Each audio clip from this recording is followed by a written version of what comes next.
আগামী পরশু অর্থাৎ 27শে জুন রথযাত্রা উৎসব। তবে দীঘায় জগন্নাথ মন্দির সূচনার পর এবছরই প্রথম রথ টানা হবে দীঘায়। সে কারণে সেজে উঠেছে সৈকত নগরী দীঘা।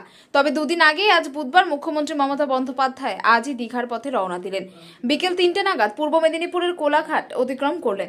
জেলার বিভিন্ন জায়গার মতো কোলাঘাটে অসংখ্য তৃণমূলের কর্মী সমর্থক উপস্থিত ছিলেন। কোলাঘাট সহ জেলার একাধিক জায়গায় মুখ্যমন্ত্রীকে স্বাগত জানায়। কোলাঘাটে এদিন একাধিক জেলার নেতৃত্ব উপস্থিত ছিলেন।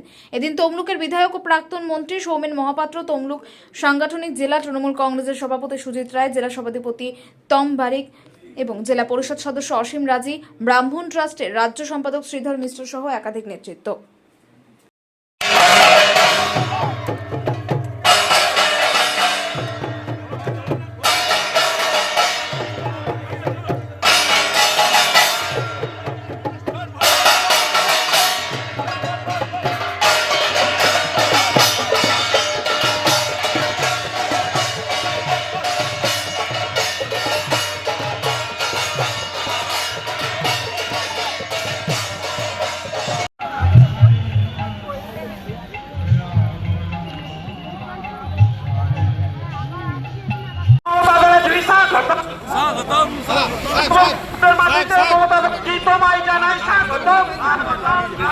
পূর্ব মেদিনীপুরের মাটিতে মমতা ব্যানার্জি তোমায় জানাই স্বাগতম।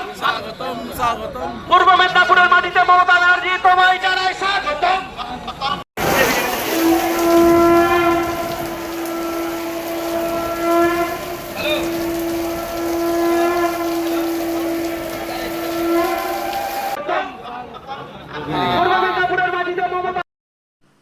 ব্যুরো রিপোর্ট, উত্তরের প্রহরী।